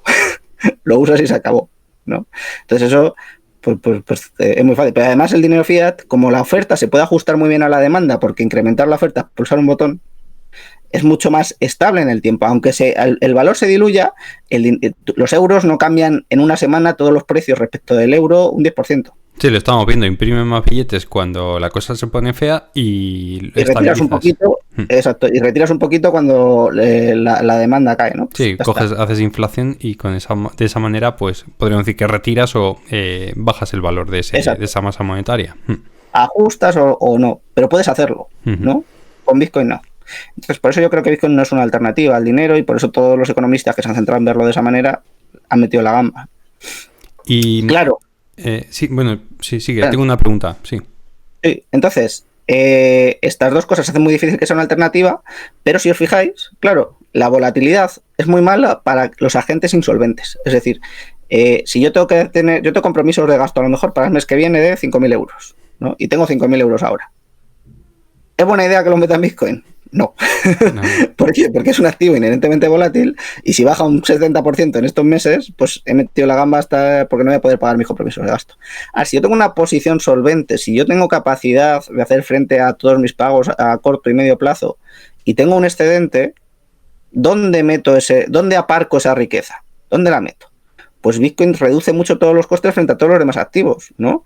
Y si lo vemos de esta manera, pues mira, tienes un activo que por errores de custodia la oferta es decreciente, es deflacionaria, y por sus propiedades únicas, a medio y largo plazo, la demanda es creciente. Y eso hará que el precio pueda subir. Entonces, eso no te lo da ningún otro activo. Esa manera y además un control total sobre la propiedad de ese activo. Entonces, se convierte en una alternativa muy buena para aparcar riqueza. Aparcar riqueza en el sentido, los bienes inmuebles aparcamos riqueza. Nosotros no sabemos cuál va a ser el valor futuro de un bien inmueble dentro de 10 años, pero ahí metemos dinero. Y ya está, y estamos tranquilos. Yo siempre digo que si en el inmueble que has comprado hubiera un letrero en la puerta donde todos los días se viera el precio de la vivienda, te da un infarto. Bueno, en España se vendían todas las casas de golpe. Sí, vale. O sea, un activo tan volátil no puedo yo. Sí, yo me meto en mobiliario, que es lo más estable. Eso vamos, porque no te dicen los precios, porque no lo sigues. Porque no cotiza. Si no, te la marinera. Vaya, totalmente de acuerdo. Te quería preguntar... Sí, continúa. Nada, ya, termino con esta frase. Sí, estamos aquí, te estoy interrumpiendo, perdona. No, por favor, eso faltaba. Entonces, Bitcoin frente a todos estos activos sí que te reduce enormemente los costes de transacción, porque, por ejemplo, si yo tengo que ponerme a investigar qué gestor de fondos sabe administrar mi dinero bien, en qué empresas invierte, qué tesis de inversión tiene sobre cada una de las empresas y demás, me lleva una cantidad de horas ingentes. Si me tengo que hacer un curso de inversión, un curso de bolsa, un curso de no sé qué, un curso de no sé cuántos, contratar a un broker, abrirme una cuenta en un banco de no sé qué de inversión, empiezo a tener unos costes brutales de tiempo, de dinero, de recursos, de intermediarios, de no sé qué, no sé cuántos. Comprar Bitcoin, pum, pum. Vender Bitcoin, pum, pum, ya está. Una vez hecho esos deberes iniciales, ya está, no tengo que hacer más. Entonces, es un cambio de mentalidad total. Y la gente que lo hace es como, wow. Sí. Es que lo que estás reflejando, y para quien nos escucha lo tenga claro, es quitar los costes de transacción de cada una de todo lo que lleva la compra y venta de otros activos, ¿no? Claro, pagar comisiones, rendir cuentas a Hacienda de plusvalías o minusvalías, o sea, es muchísimo trabajo, ¿no? Y Bitcoin, al estar descentralizado, ¿no? Que no es decir, que no lo controla ningún estado, te evitas todo eso, ¿no? Bueno, los impuestos habrá que pagarlos, sí, habrá que pagarlos, sí. Pero te creo que no... Cuando haya plusvalías hay que pagarlos y cuando haya minusvalías pues las declaras y te las reduces, pero eso cada uno tiene su obligación y su responsabilidad. Otra cosa es que con los otros activos te lo hace automáticamente. Tú tienes un fondo de inversión, lo vendes y automáticamente Hacienda ya lo sabe, ¿no? Sí. Entonces, eso es alucinante. Pero adicionalmente Bitcoin tiene otra tercera propuesta de valor también, que es la pera, que es transacciones y pagos incensurables, accesibles a todo el mundo, sin ningún tipo de posibilidad por parte de los estados de interceptarlas, ¿no? Ni de pararlas, ni de detenerlas. Incluso en algunos casos simplemente pues porque te las hace más fáciles, ¿no? Si tú tienes que recibir un pago desde Argentina o un pago desde otro sitio, pues que a lo mejor la transferencia, me he tenido que recibir una transferencia desde Venezuela y he tardado una semana y pico en recibir el pago. Uh-huh. Pues no sé, si lo hubiese cobrado en Bitcoin lo tengo en 10 minutos. Sí. O sea, y ya está, ¿no? Entonces, esa opción, por ejemplo, una mujer en Irán, aunque su estado se lo prohíba, puede cobrar en Bitcoin. Sí, porque el Estado no sabe que lo está cobrando. El Estado no se entera. Claro. Pero es que si se enterase tampoco se lo podía impedir. Bueno, la podría matar, pero no podría impedir la transacción. No podría entrar en la cabeza de esa señora, ¿no? Y sacarle la semilla. Entonces esto es tan heavy que te permite que una mujer en Irán cobre. Esto es tan heavy que te permite que una persona desbancarizada en África o en Latinoamérica acceda a un activo de calidad. Claro, nosotros a lo mejor no lo valoramos tanto porque tenemos bienes inmuebles en zonas seguras, tenemos deuda pública, tenemos acciones en empresas muy buenas, ¿no? Cotizan, que están auditadas y tal. Pero una persona en Latinoamérica, en África o en Asia, ¿cómo ahorra? Pues aquí tiene una manera de hacerlo. Sí. Te voy a poner un ejemplo, corrígeme si me equivoco, ¿vale? Un extraterrestre llega a la Tierra y tiene una forma de comprar y vender sin darse de alta y sin decir que es un extraterrestre, ¿verdad? Sí. Totalmente, ¿no? O sea, no hace falta ni identidad. Te voy a poner un ejemplo que ni siquiera te tenemos que ir a los extraterrestres. Sí. Las inteligencias artificiales pueden utilizar Bitcoin. Sí, totalmente. Sí. Entonces, sería tan fácil como programar una inteligencia artificial que preste servicios, que se cree una cuenta de Bitcoin, que se puede crear un niño de 5 años, una mujer en Irán o una inteligencia artificial, porque es acceder un poco al protocolo. O sea, eso no tiene ningún tipo de dificultad. Empieza a prestar servicios en Internet, cobran Bitcoin y ya está. Y tú te dedicas a programar inteligencias artificiales que presten servicios y que cobran en Bitcoin y se acabó. No necesitas montar ni sociedades, ni una entidad de persona física, nada. O sea, no hace falta identidad. Escapa totalmente al Estado, ¿no? La IA tiene que declarar impuestos a Nada, en absoluto. Vaya, sí, vamos, es así. Es que es total. Te quería preguntar... Sueñan los inspectores de Hacienda con inteligencias artificiales. Sí. Bueno, no demos ideas, ¿eh? Pero bueno, no accederán a esto. Te quería preguntar, ¿tú crees que los ETFs que han sacado estos últimos días darán estabilidad a la volatilidad del precio? En absoluto. Yo, de hecho, insisto, la volatilidad de Bitcoin es inherente y la va a tener siempre. La volatilidad, o sea, el margen de... O sea, yo entiendo como que Bitcoin va a ser capaz de cambiar un 10% su variación de precio, sea hacia arriba o sea hacia abajo, más de un 10% en una semana respecto de todas las demás mercancías. Eso yo creo que siempre va a pasar. Siempre va a pasar, además, de alguna manera, no solo por la naturaleza de Bitcoin, sino también por la naturaleza humana, ¿no? Yo que ya llevo un tiempo aquí, ¿qué es lo que pasa? Cuando Bitcoin sube, la gente se cree que Bitcoin se va a ir a la luna, que se van a hacer ricos, van a comprar un poco de Bitcoin y entonces se endeudan. Se endeudan y compran Bitcoin. Y hemos dicho que Bitcoin es un activo pésimo cuando tiene necesidades de liquidez a corto y medio plazo. Entonces, ¿qué hace la gente que tiene mucho más Bitcoin?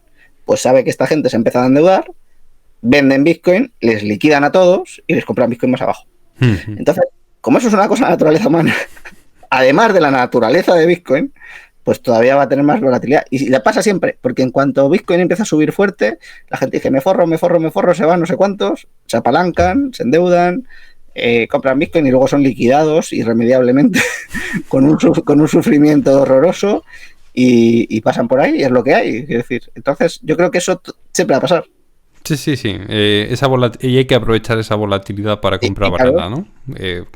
Cuando tu mentalidad cambia y pasa de entender esto como una alternativa al fiat y piensas entenderlo como una alternativa, vehículo de transportar riqueza en el tiempo, de riqueza intergeneracional, de qué le voy a dejar yo a mis hijos en herencia, cambia mucho esta mentalidad y dices, bueno, pues todo esto son oportunidades de compra más baratas, ¿no? Porque yo tengo intención de dejar esto a mis hijos dentro de 20 o 30 años. Si baja el precio ahora, mejor. Sí, totalmente. Hablando de esa... Dime un dato, sí. Un dato que leí yo hace no tanto, que yo no sabía y que a mí me alucinó, ¿no? El último Bitcoin va a tardar 36 años en minarse completo. Claro, como se va reduciendo a la mitad la oferta, luego se minarán satoshis, que es una 100 millonésima parte de los bitcoins, ¿no? Y el último va a tardar 36 años, un total de 36 años. O sea, se va a seguir minando cada 10 minutos un bloque, lo que pasa es que minarán unos satoshis, y el lingote de oro, por así decir, que encontraremos a base de las pepitas, pues va a tardar 36 años, ¿no? O sea, imaginaos que en 36 años solo se consiguiese extraer un lingote de oro en la Tierra. Uh-huh. Es que, o sea, sí, se acaba la oferta. O sea, no hay más oferta. Tú imagínate que fueses capaz de dejar ese lingote en herencia a tus hijos. Un lingote de oro. Cuando durante 36 años los mineros de oro del mundo se han pegado por conseguir ese lingote. Por una fracción de ellos, ¿no? Sí. Y el dinero que se habrán gastado en descubrirlo. Claro. La capacidad de transferir riqueza que tienes en ese lingote es inmensa. Entonces, si tú eres capaz de dejar un Bitcoin en herencia, le estás dejando algo por lo que los mineros de todo el mundo de Bitcoin se van a pelear durante 36 años, ¿no? Sí, visto así es alucinante. Vale, te quería hacer varias preguntas, creo que son de utilidad también para quienes nos escuchan, ¿no? Quiero que me compares o que me hables de comparar oro con Bitcoin, ¿vale? Yo creo que es también un debate que está muy candente. ¿Tendrías oro? ¿Tendrías Bitcoin? ¿Tendrías las dos cosas? ¿Lo tienes claro que es solo Bitcoin? ¿Qué nos puedes contar de esto? Te he dejado sin responder lo de los ETFs, perdón. Bueno, sí, me has dicho que iba a haber mucha volatilidad, pero sí, si quieres desarrollar eso, ya ahora vemos lo del oro. Sí, los ETFs yo creo que son muy buenos para esa segunda propuesta de valor que comentábamos de Bitcoin, de aparcar riqueza para personas institucionales, porque esas no lo van a poder hacer de forma privada, ¿no? Uh-huh. La primera ventaja de Bitcoin no se van a poder beneficiar porque son empresas, ¿no? O sea, una empresa no puede, un banco, pues podrá tener algo de oro, pero vamos, lo normal es que una empresa tenga depositado su oro en algún sitio y tenga algún tipo de certificación, porque si no, el CEO se lo lleva a su casa y aquí... Sí. Con esto lo mismo, ¿no? Entonces yo creo que los ETF son muy buenos para la entrada de todo esto. Yo veo un problema central, que es que todos custodian con Coinbase. Entonces, para el regulador, decir, mira, orden ejecutiva 6103. ¿No? Sí. Todo el oro confiscado, todos los bitcoins confiscados, y aquí se acabó y se hace el gobierno de Estados Unidos con 2 millones de Bitcoin prácticamente que tiene Coinbase, ¿no? A mí que todos los ETFs, el 75% de los ETFs custodian con Coinbase y el otro hacen autocustodia. Entonces, susto muerte, ¿sabes? O sea, me parece terrorífico eso. Me parece que va a haber un problema seguro porque hay un riesgo de concentración tan alto y además Estados Unidos no es una muy buena jurisdicción sobre eso. Y ya paso al oro. Sí, te quería hacer otra pregunta. En el caso de que ya empiecen fondos de inversión o ETFs, ¿no? Los ETFs son fondos cotizados, ¿no existe el riesgo de que empiece a emitirse Bitcoin papel? Quiero decir... Bueno, ya... sí, entiendes lo que quiero decir, ¿no? Como en el oro. Hay 3 veces más papel sobre tenencia de oro que oro físico. ¿Puede pasar eso con Bitcoin? Sí. Esta tarde estaba intentando echar las cuentas un poco. Sí. Y digo, a ver, Bitcoin hay 19 millones más o menos ya minados, ¿no? Uh-huh.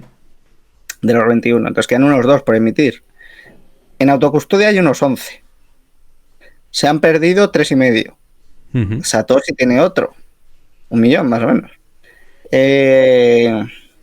Luego queda en exchange unos 4.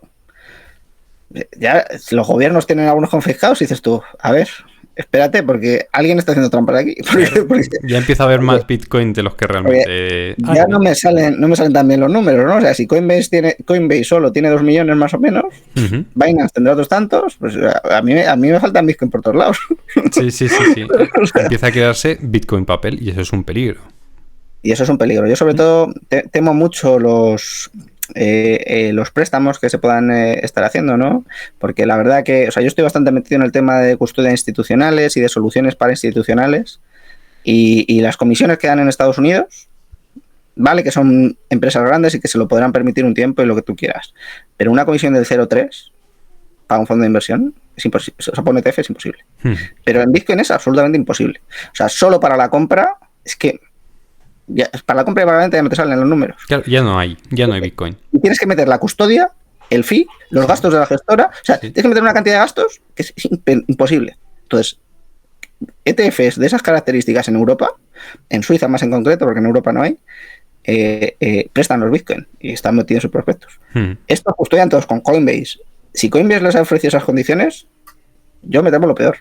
y no voy a cargar aquí contra Coinbase porque no sé cómo lo hace. Pero yo me temo lo peor, porque, o sea, honestamente, yo estoy muy metido y es que no hemos visto, hasta que han aparecido los ETFs, las comisiones aquí no habían bajado del 1,5, porque es que es imposible. Es que ya te digo yo que es imposible bajar del 1,5. O sea, la lectura que yo hago de esto, de lo que me estás diciendo, es, si quieres Bitcoin, compra tu Bitcoin, te llevas a una billetera fría y lo tienes ahí el tiempo que haga falta, ¿no? Y si lo puedes comprar sin KIC, mejor. Es completamente legal, no hay ningún problema. ¿Sin KIC? ¿Qué es KIC? Sin dar tus datos, sin facilitar tus datos. Vale, perfecto. Porque Bitcoin es un registro de la propiedad. De alguna manera, podemos ver el registro de la propiedad de Bitcoin como si estuviese compuesto por IBANes, ¿no? Imagina el IBAN por cuentas bancarias. Lo que pasa es que tiene una característica muy peculiar, que es que tú puedes ver los saldos de las cuentas bancarias. Entonces, si tú eres capaz de vincular una identidad a una cuenta bancaria, puedes ver el saldo que tiene. Entonces, te puedes convertir en objeto de ataques. Entonces, la clave aquí es que nunca des tus datos vinculados a tu dirección de Bitcoin. Todo eso lo enseñas en tu curso, imagino. Eso es lo que enseñas. Porque, claro, tú imagínate, compras 300.000 euros en Bitcoin identificado en un exchange, te lo llevas a tu casa, hackean el exchange, te dan y llega esos datos a una banda de personas más o menos malas, van a tu casa y te dicen, oye, dame los Bitcoin, pues a cantar. Ya, entiendo perfectamente. Vale, bueno, pues todo eso está en tu curso. Ahora nos dirás cómo podemos hacer a él, pero me gustaría que respondiera a la pregunta sobre el oro, que me trae mucha curiosidad. Por supuestísimo. A ver, como comentaba antes, son activos diferentes por el lado de la oferta, ¿no? Entonces, a mí me gusta mucho hablar de especializaciones en la función del dinero, en las funciones del dinero, ¿no? Nuestra precomprensión de lo que es el dinero está muy influenciada por lo que fue el oro. Entonces nosotros pensamos que un buen dinero pues tiene que cumplir la función de unidad de cuenta, medio de pago y reserva de valor, de alguna manera, ¿no? Entonces, a mi juicio lo que estamos viviendo desde que se acabó el patrón oro es una especialización en las funciones del dinero. Es decir, que de alguna manera se han dividido. El dinero ya no tiene que reunir esas, sino que tenemos diferentes tipos de dinero. Por un lado estaría el dinero fiat, que cumple de forma maravillosa la función de medio de pago y de unidad de cuenta. ¿Por qué? Porque como se puede estabilizar muy bien por el lado de la oferta, pues a mí me permite que no tenga como no tiene una oferta inelástica, tiene una oferta muy elástica, me permite ajustar muy bien los precios, me permite ajustar muy bien y llevar muy bien la contabilidad, porque no es volátil, es muy estable, aunque sea deflacionario, o sea, que caiga su valor y demás, se devalúe todo el rato, pero a mí me permite llevar la contabilidad. Correcto, sí, pero no hay reserva de valor. Pero claro, el valor se diluye. Entonces, olvídate de hablar de reserva de valor, ¿no? Sí. Entonces, a mí me gusta hablar de que la reserva de valor también se ha especializado en dos funciones. Una función que es la reserva de valor y otra función que es el depósito de valor, ¿no? Y hay una connotación que hay que especificar aquí, ¿no? La función de reserva de valor tiene la connotación de estabilidad, ¿no? Entonces, el oro, a mi juicio, es la especialización en la función de reserva de valor. ¿Por qué? Porque se dice que con una onza de oro hoy te puedes comprar lo mismo que hace 2000 años. Hace 2000 años una túnica y unas buenas sandalias, hoy un buen traje y unos buenos zapatos. ¿Ha mantenido el valor? A lo largo de 2000 años, perfectamente. Sí. Una onza estaba en 1950 euros más o menos el día de grabación hoy, que es 22 de enero, que lo dejamos claro. Sí, una buena túnica y unas buenas sandalias. En términos de poder adquisitivo, el oro no se revaloriza. Prácticamente nada, ¿no? Mantiene el poder adquisitivo, pero no se revaloriza. Sin embargo, la especialización en la función del depósito de valor, a mi juicio, sería Bitcoin, evidentemente, ¿no? Porque es la manera que tú, mientras el oro, ¿por qué el oro es muy estable? Pues porque su incremento de la oferta, que es un 1,6%, un 2% al año, se parece mucho al incremento de la producción mundial. Entonces, si tú incrementas un 2% el producto y un 2% la demanda, pues a medio o largo plazo los ajustas muy bien. Es verdad que la oferta a corto plazo es muy inelástica respecto del dinero fiat, es decir, el oro sí que es más inelástico que el fiat. Entonces, por ejemplo, ante una situación como la pandemia sería muy complicado abastecer de dinero al mercado porque se incrementaría muchísimo el precio del oro, ¿no? Con el fiat no, crean todo el dinero que quieren y se acabó. Claro, luego se devalúa un 10% al año, pero... Pega una inflación que no veas, claro. Claro, pero lo pueden hacer, ¿no? Entonces, yo creo que habría una combinación, ¿no? De alguna manera, aquella parte de mi patrimonio que quisiese tener segura, de alguna manera, con certeza del poder adquisitivo que voy a tener en el futuro, pues la dedicaría un poco más al oro, ¿no?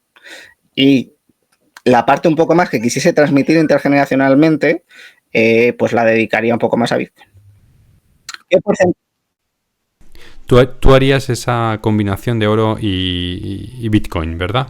Yo sí, aunque creo que Bitcoin es superior en todos los ámbitos al oro, en muchos, y ahora los voy a comentar también, pero antes de eso, porque, claro, como estaba hablando con Dragón Oro Plata hace nada, pues claro, es que los bancos centrales que tienen, pues hasta un 15% en oro, ¿no? Bueno, pues que cada uno más o menos valore. Yo, pues, a ver, esto no son recomendaciones de inversión, pero bueno, yo creo que en Bitcoin tendría entre un 1 y un 5%, pues no por nada, porque es la riqueza que yo tendría el portador conmigo. Yo tampoco, claro, si es un patrimonio de 1.000 millones, pues un 1 o un 5%, a lo mejor tenerlo contigo es una burrada, ¿no? Sí. A lo mejor te interesan otros vehículos que no sean los ETFs de Estados Unidos, con perdón por los ETFs, pero es que a mí no me transmiten ninguna seguridad ni ninguna confianza, lo tengo que decir también honestamente. Y que hay vehículos seguros, o sea, eso no es problema. Pero sí que consideraría totalmente tenerlo bajo mi diversificación de cartera, porque es que no tengo, es una propiedad que no tiene ningún otro activo. Entonces, respecto del oro Bitcoin, oro versus Bitcoin. La oferta de Bitcoin es muchísimo más deflacionaria. De hecho, este año su inflación se incrementa menos que la del oro, ¿no? El transporte, los costos de transporte de Bitcoin son ridículos. Es transportar conocimiento, ser capaz de transportar 12 palabras y una contraseña, por así decir, ¿no? La divisibilidad, pues dividir el oro, tienes que contratar a alguien para que te lo funda, etc, etc. Porque hasta lo más pequeñito, que es una onza de oro, son 2.500 euros. Es que no es... Sí, o 2.000. Claro. No es, sí, no es poco. Sí, 1.950, 2.000 euros ahora mismo, sí. No es poco. Yo opino, en cuanto al valor del oro, ¿no? El precio del oro, creo que tiene que subir. Yo soy alcista en el oro porque hay mucho oro papel, hay 3 veces más de oro papel, entonces, claro, ese valor no está reflejado, ¿no? Entonces yo pienso que el oro vale más. No te digo que vaya a valer 10.000 euros la onza, porque sería prohibitivo, pero sí que creo que puede llegar a 3.500, 4.000. Pero, yo creo que has sido muy pesimista respecto del dinero fiat, porque eventualmente valdrá 10.000 dólares. Sí, ¿no? La onza de oro.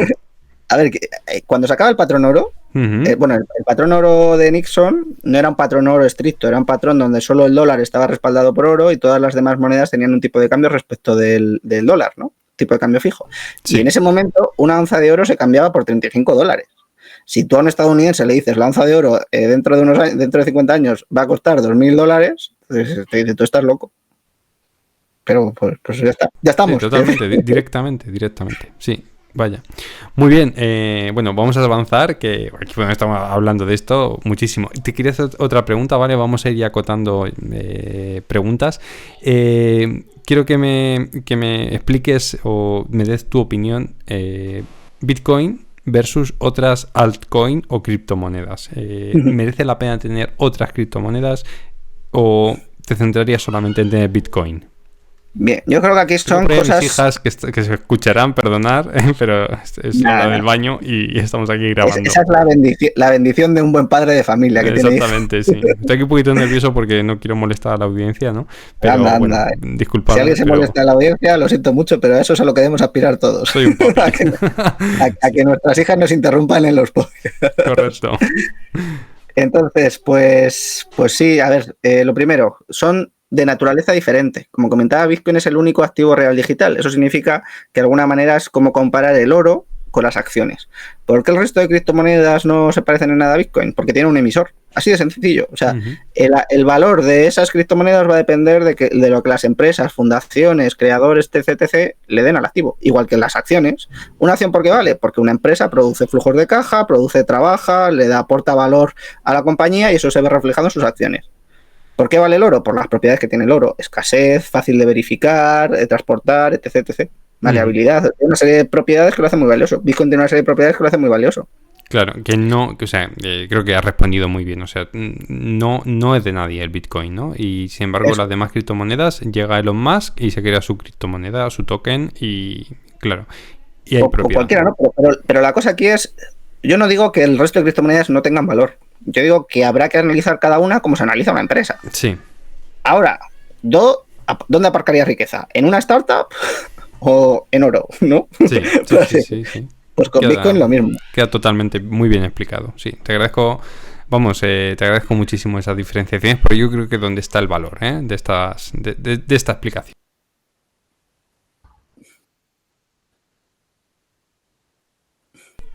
quería seguir la entrevista.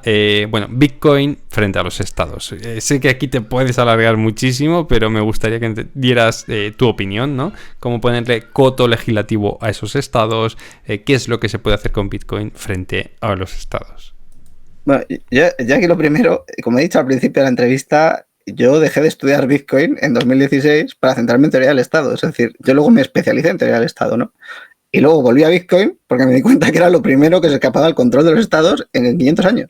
O sea, me pareció totalmente fascinante desde el punto de vista de la filosofía política, que es un poco además en lo que yo estoy especializado, ¿no? Entonces, hay un texto maravilloso con el que yo empiezo mi libro que se llama, que lo podéis ver cualquiera en internet, que se llama La Declaración de Independencia del Ciberespacio, de John Perry Barlow. Uh-huh. Y en él comenta una cosa que es, en el ciberespacio los estados no tienen soberanía. Y yo digo, ahí va, pues es verdad. Este texto es de 1996, yo soy del 94 y a mí no se me había ocurrido. Digo, joder, pues con perdón. Sí, es verdad, si es que un estado no puede hacer nada en el ámbito del ciberespacio. En el ámbito del ciberespacio la guerra es totalmente asimétrica. Un hacker puede a una división de 500 ciberfuncionarios. Si es mejor, si es un poquito mejor, ya está. Entonces, es una guerra totalmente asimétrica. Y en esa guerra, de alguna manera, o en ese nuevo dominio, porque a mí me gusta comparar el ciberespacio como un nuevo dominio, como puede ser el aire, el mar, la tierra o el espacio exterior, pues yo creo que hay otro dominio que es el ciberespacio. Bitcoin te permite de una manera muy fácil comprobar eso. Te permite comprobar que un estado contra tu riqueza atesorada de forma secreta no puede hacer nada. Es decir, para verlo de forma más fuerte todavía. Un niño de 5 años que aprende a hacer una autocustodia con privacidad en Bitcoin, el ejército de Estados Unidos no se la puede quitar. O sea, esa es la fortaleza de Bitcoin, ¿verdad? Sí. Eso es brutal. O sea, si se os ocurre algo más asimétrico, yo encantado de saberlo, pero es que a mí me parece impresionante. Sí, o sea, sí, totalmente. ¿Cómo saca la riqueza del ámbito de la lógica de la violencia, de la fuerza, de se impone el más fuerte? Pues no, aquí se impone el que sabe hacer una autocustodia con privacidad y aprende a hacer esto, ¿no? Sí. Entonces me parece fascinante. Todo lo que se puede hacer con eso, pues es todo. Te puedes fundar un país, ¿no? En el caso de, bueno, vemos el caso de Alaska, ¿no? Que es un país que se fundó aparte o se compró, ¿no? Se compró. Sí, y si llegas a un acuerdo, o esto te lo he escuchado a ti, ¿vale, Álvaro? En otras entrevistas, como bien dices, si se juntaran unos millonarios y llegaran a un acuerdo de pagar una deuda, una parte de una deuda y quedarse con un territorio, se podría fundar un estado con Bitcoin. Una nueva comunidad política, totalmente. Sí. Claro, pensemos que esto con cualquier otro activo pues sería muy difícil de hacer, ¿no? Porque ¿qué podría, primero, pues si es en dólares o lo que sea, se podrían bloquear este tipo de transacciones o se podrían paralizar, ¿no? Sí. Pero Bitcoin es incensurable, porque como no hay un tercero que esté controlando las transacciones, pues se podría hacer muy rápido, ¿no? Entonces, claro, pensemos que los estados están hiperendeudados y sin embargo lo que tienen es territorio político a lo bestia, ¿no? O sea, España está despoblada completamente y la gente que aporta valor encima aquí se tiene que ir fuera, ¿no? Uh-huh. Pues ¿por qué no ofrecerles una parte de ese territorio político a cambio de una cantidad X de Bitcoin, ¿no? Y que se queden aquí, pero que se creen su propia jurisdicción, pues una jurisdicción para youtubers, en vez de que se tengan que ir a Andorra, que se queden aquí, que lleguemos a algún acuerdo entre el gobierno y los youtubers, y ellos se queden pues en una parte de León, yo qué sé, que me perdonen los de León o que me lo agradezcan. Sí, pero en Albacete. O Albacete. Ya que, y oye, pues que lleguen a algún tipo de jurisdicción independiente, yo de alguna manera lo planteo como un nuevo contrato social, ¿no? Uh-huh. Pues se crea un nuevo contrato social entre estas dos partes, donde Bitcoin juega un papel fundamental. ¿Y por qué juega un papel fundamental? Porque esto ya es Bitcoin para frikis máximos, ¿no? Claro, a mí, yo que vengo de la teoría política, pues claro, ¿cómo le impones algo a un Estado que es absoluto? Es decir, que tiene un control total sobre su territorio, etc, etc, etc. ¿Cómo le doblegas? ¿Cómo le impones costes? ¿Cómo le disuades de atacarte? Pues con Bitcoin, ¿no? Es decir, Bitcoin permite una cosa muy interesante, que son las carteras multifirma, ¿no? De alguna manera. Es decir, que para poder mover los fondos, en vez de ser tú solo con tus claves, pues tengáis que ser varios, ¿no? De alguna manera, lo podemos ver con un ejemplo muy sencillo, con una multifirma 2 de 3. Es decir, para mover los fondos, hacen falta 2 que firmen 2 de 3. ¿no? Como en las empresas, pues una empresa para mover fondos grandes, pues tienen que firmar normalmente 2 o 3 consejeros de 5, 3 de 5, 2 de 3, cosas de ese estilo, ¿no? Pues con esto lo mismo. Claro, la cuestión aquí interesante es que si el Estado se enfada no puede mandar a un juez a que cambie las cosas, ¿no? Sí. Esto funciona por el conocimiento estricto de esas claves. Entonces, imaginemos que se hace, pues vamos a poner el caso de los youtubers, ¿no? Los youtubers dicen, vamos a fundar una nueva jurisdicción en España.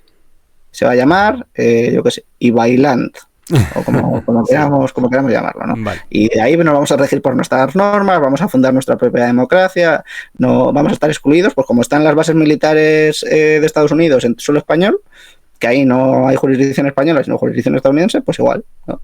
O como hay otro tipo de cosas, pues la Orden de Caballeros de Malta, que es un palacio en Roma, cosas de ese estilo, son jurisdicciones independientes, ¿no? O Andorra, que está entre Francia y España, y aunque tenga 700 años, pero es una jurisdicción independiente. Sí. Pues lo mismo, ¿no? Y hacen un contrato social con España y dicen, vosotros en esa jurisdicción no podéis hacer narcotráfico, ni tráfico de personas, ni cosas de ese estilo. Y vosotros, Estado español, no podéis invadirnos, no podéis hacernos tenéis que respetarnos nuestra jurisdicción, no podéis hacer no sé qué, yo qué sé, lo que se nos ocurra, ¿no? Claro, ¿cómo forzamos a cumplir? Pues ambas partes hacen un depósito muy significativo de Bitcoin en un contrato de estos multifirma, ¿no? Es decir, vamos a poner por caso, 5.000 millones de euros en Bitcoin en una multifirma, cada una de las partes.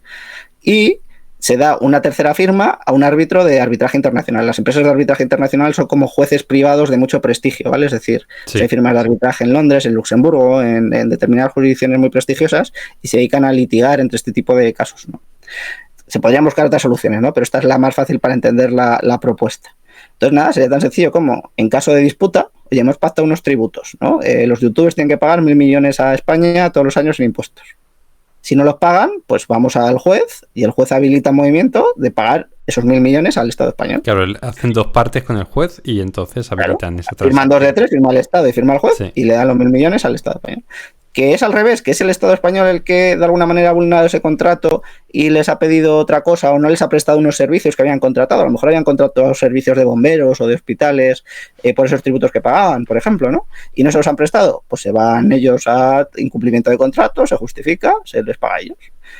Y ya está, y no hay fuerza que valga aquí. De hecho, sí, totalmente. En caso de agresión, es decir, en caso de que España dijese, bueno, pues recuperamos ese territorio por la fuerza, pues se van al juez, el juez firma, podemos buscar muchas artimañas para complicarlo mucho y que sea más seguro, pero bueno, para que se entienda rápido, el juez firma y vale, les echan de su jurisdicción, pero se dan 1.000 millonarios.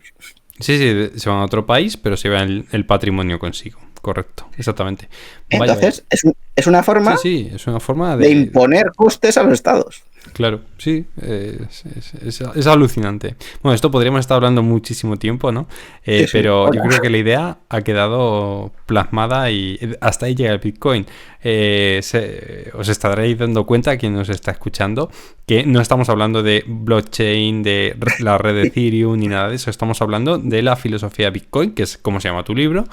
Y yo creo que tiene todo el sentido. No te hace falta saber toda esa tecnología que hay detrás para llegar a entender lo que es Bitcoin y por qué tenerlo dentro de tu cartera. O sea que me parece brillante, Álvaro. Te felicito por ello. Y no me extraña que tengas tantísimo éxito. Vale, quería ya por último preguntarte sobre tu cartera de inversión, ¿vale? Siempre preguntamos, no quiero que me digas cantidades, pero sí me gustaría saber, bueno, pues qué activos componen parte de tu cartera de inversión. Pues solo Numantia Patrimonio Global. Ajá, sí, y Bitcoin, sí. ¿Oro no tienes? Bueno, ahora tengo un poco de plata, pero oro no tengo. ¿No? Vale, ok, muy bien. Bueno, pues te invito a ver también algunos episodios anteriores. Tenemos más posibilidad, más adicción al riesgo, ¿no? Sí, lo veo. La reserva de valor no la necesito mucho. Sí, poquito a poco, cuando vayas creciendo, ¿no? Y vayas teniendo hijos y todo eso, imagino que empezarás a comprar también oro, ¿no? Y aparte de Bitcoin. Vale, muy bien. ¿Qué más te iba a preguntar? ¿Cobras en Bitcoin tus libros? Mucho sí, y la verdad que sobre todo en viajes y cosas de ese estilo, porque claro, o sea, yo voy por todo el mundo, o sea, voy por Miami, Ámsterdam, Argentina, entonces es la mejor manera, o sea, es trivial completamente. Sí, muy bien. Estuviste con Milei, ¿no? Bueno, estuve cenando con Javier Milei aquí en Madrid, sí, fue en Madrid, ¿eh? Sí. En el Casino de Madrid y luego allí cuando fui a... Porque en Argentina sí que tengo mucho tirón, la verdad, o sea, y me organizaron una cena con el equipo económico de Milei y la verdad que una pasada también. Vaya, pedazo de experiencia, ¿no? Antes de ser presidente, tengo entendido, ¿no? ¿El qué? Fue antes de ser presidente. Una semana antes, fue justo una semana antes. Estuve con Diana Mondino y con otros, que ahora Diana Mondino es su ministra exterior, su canciller. Y la verdad que menudo equipazo, ¿eh? O sea, de verdad. O sea, gente que sabe muchísimo. Sí, o sea, está en buenas manos desde tu punto de vista, Argentina. Muy buenas manos, muy buenas manos. De hecho, o sea, yo de verdad que estoy alucinado. O sea, ojalá los tuviésemos en España. Te lo digo completamente en serio porque yo he tenido relación con políticos aquí en España y nos dan 1000 vueltas, pero 1000 vueltas. Sí. Vaya, muy bien. Un pedazo de experiencia, la verdad. Vale, y te quería preguntar una cosa que creo que nos vas a dar aquí un punto chulo. ¿Qué es la custodia con privacidad y dónde aprender a hacer eso? A ver, claro, entended que Bitcoin depende del conocimiento y como hemos explicado, pues es como un registro público de la propiedad, por así decir. Lo que pasa que nos permite, es seudónimo, ¿no? Nos permite no tener nuestra identidad, aunque sí que van a estar ahí, por así decir, nuestras cuentas bancarias, ¿no? Lo que pasa que no sabemos a quién le pertenece a cada una. Entonces, cometer el error de dar tus datos para vincularlos a una cuenta bancaria, que es decir, esto se llama comprar Bitcoin con KIC o comprar Bitcoin identificado, que es lo que pasa cuando compras en los exchanges o cuando compras en algunos cajeros o cuando compras en algunos sitios, pues de alguna manera es como si le dijeses a cualquiera que pueda acceder a sus datos, este es mi saldo en Bitcoin, este es el dinero que tengo en la cuenta de banco. Entonces, eso tiene una serie de problemas, ¿no? Entonces, yo por un lado tengo una empresa que se llama BTC Consulting, que nos dedicamos a dar formaciones de autocustodia y de privacidad, ¿no? Que esto es completamente legal, quiero decir, cualquiera puede aprender y tener y comprar Bitcoin sin KIC y esto no hay ningún tipo de problema. El día que lo hagan ilegal yo tengo que cerrar la empresa.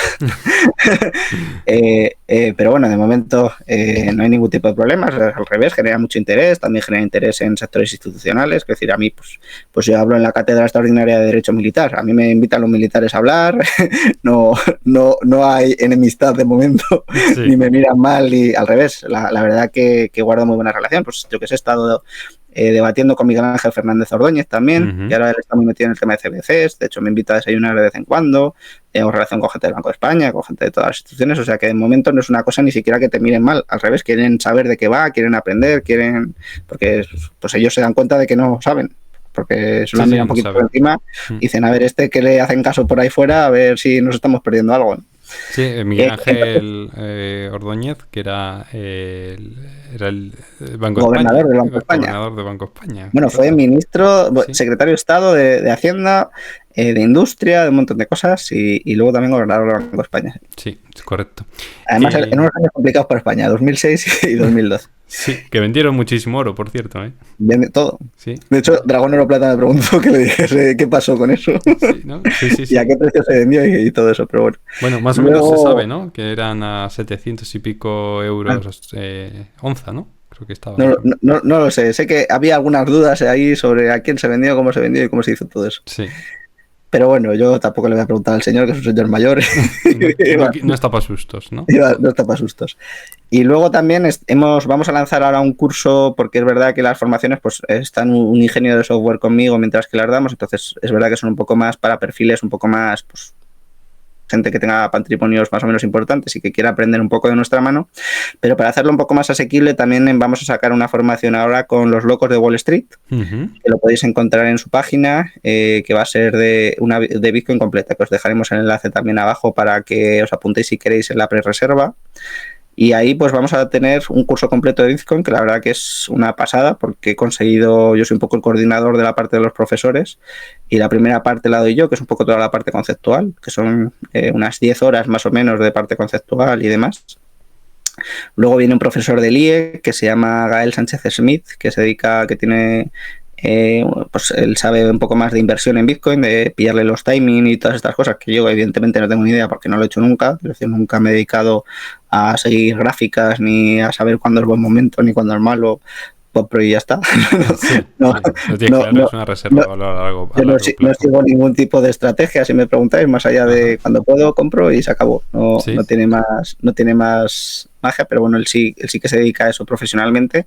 Entonces él explica esta segunda parte.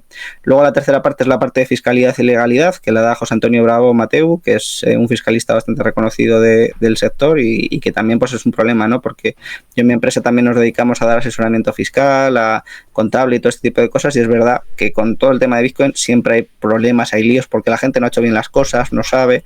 Entonces, de alguna manera, yo con José Antonio lo que he querido es prevenir a todo el mundo de que sepa hacer bien sus declaraciones y sus cosas para que no tenga problemas el día de mañana con Hacienda, ni le supongan costes muy gravosos, ni tenga líos ahí, ¿no? El modelo 721, ¿no? Creo que es. Todos los modelos, Sí, vale. y no solo todos los modelos, es que en España por cada transacción de Bitcoin hay que tributar, ¿no? Porque se considera una permuta. Entonces, si tú cambias, por ejemplo, de Bitcoin a otra criptomoneda, te toca tributar por la ganancia o pérdida patrimonial que haya habido en ese momento. Entonces, todo eso la gente no lo sabe, luego nos llegan a nosotros con, oye, mira, Hacienda me dice esto. Y yo, sí, sí. Vale, sí. muy interesante. ¿Que has hecho 1000 operaciones de criptomonedas? Pues te toca tributar, sí. No, es un curso que yo creo que debería hacerlo todo el mundo que quisiera meterte aquí para prevenir un problema y para saber lo que estás haciendo también, aparte. Y luego queda la cuarta parte, que la da Decentralize, que también es un perfil en Twitter más o menos conocido, que él está especializado, que precisamente es este ingeniero de software, que se dedica pues a enseñaros cómo hacer la autocustodia con privacidad, ¿no? Y este curso, que es online, pues es verdad que damos alguna masterclass y resolvemos dudas, pero es más asequible para los bolsillos en general y pues oye, entender Bitcoin. O sea, a mí si me dices hace 5 años, mira, por este curso aprendes lo que es Bitcoin, cómo invertir en Bitcoin, la legalidad y la fiscalidad y cómo autocustodiarlo con privacidad. Yo te digo, bueno, ¿cuánto que pagas? O sea, porque a mí me llevó 2 años, 6-8 horas al día. Entonces, que me hagan un resumen de todo eso, pues vamos, es que me ahorran tiempo, problemas, me enseñan el camino, ¿no? Porque al final aquí lo que es, empiezas tú por tu cuenta, pues vale, pues atente a la cantidad de errores que vas a cometer en el proceso, que van a ser muchos y que te van a salir carísimos, porque yo los vivo. Sí, y tu tiempo. Yo sobre todo lo veo en el tema del tiempo, por eso me centré mucho en mi empresa, ya no tanto en el curso, en hacer la formación lo más sintética posible, ¿no? Entonces nosotros la damos en 8 horas, en 2 días, 4 horas cada día, y con eso te vas sabiendo hacer la autocustodia con privacidad, ¿no? Porque para mí fue una cuestión de tiempo, o sea, ser capaz de hacer eso en 8 horas. A ver, no es difícil, ¿eh? O sea, de verdad. Yo siempre lo suelo comparar con hacer ecuaciones de primer grado.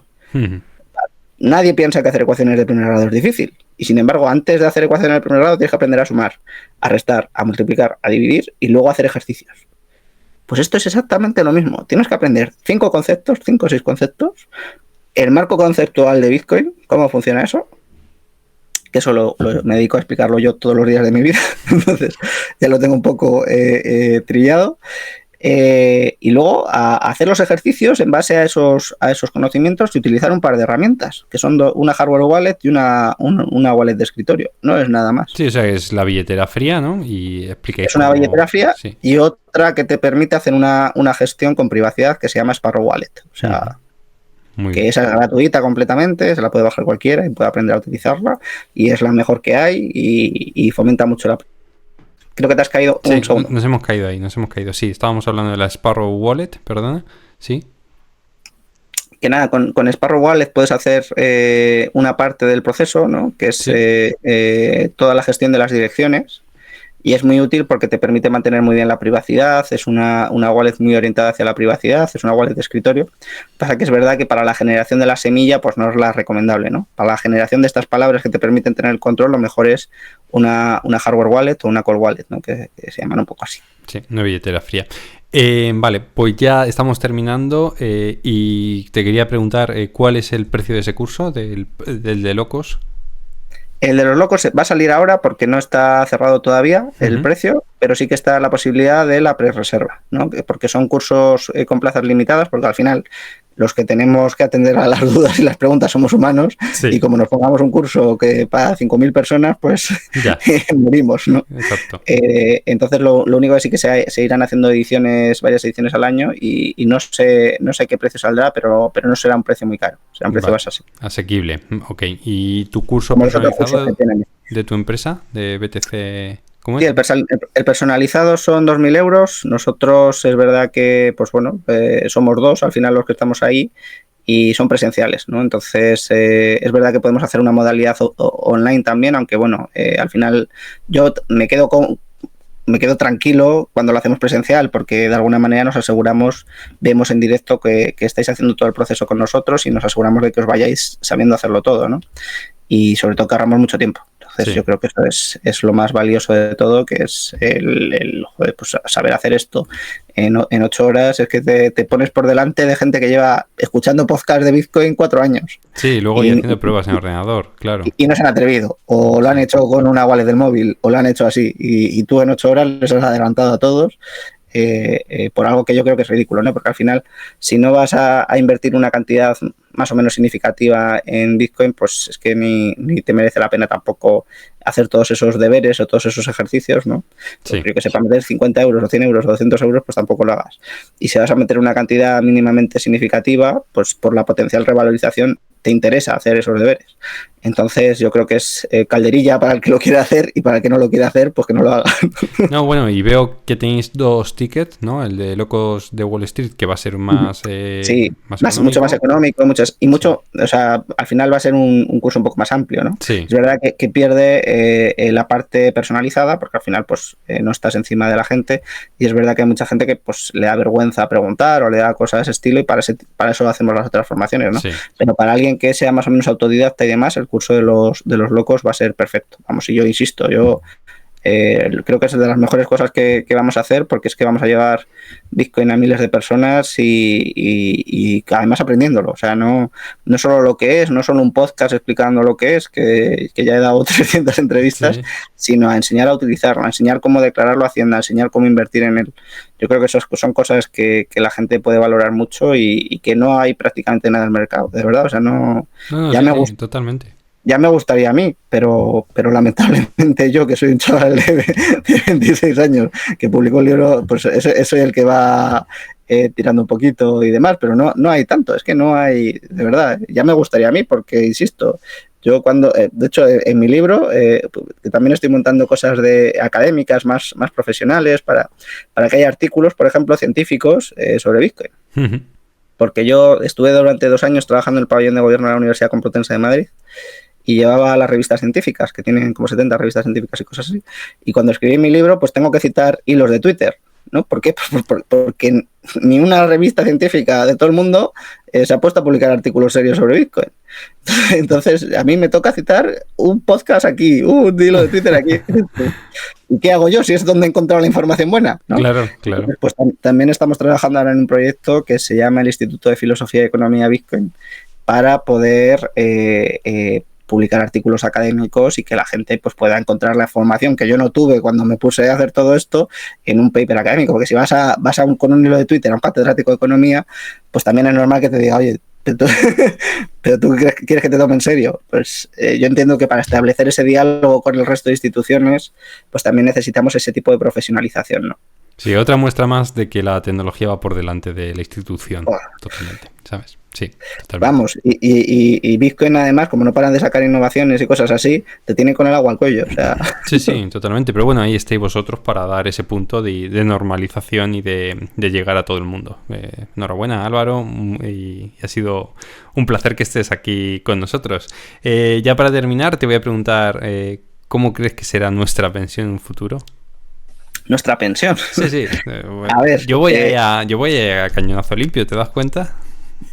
Yo soy muy pesimista, o sea, o sea, yo creo que estamos en un camino, o sea, además, como he estado estos últimos años en Argentina, me he dado cuenta de que la sociedad española se dirige mucho a ese camino, pero no creo que tenga la misma salida que Argentina, es decir, no creo que en España salga Milei por un tema demográfico, es decir, en Argentina el 66% de los jóvenes votó a Milei, pero eso era un cambio suficientemente significativo como para que fuese mayoritario.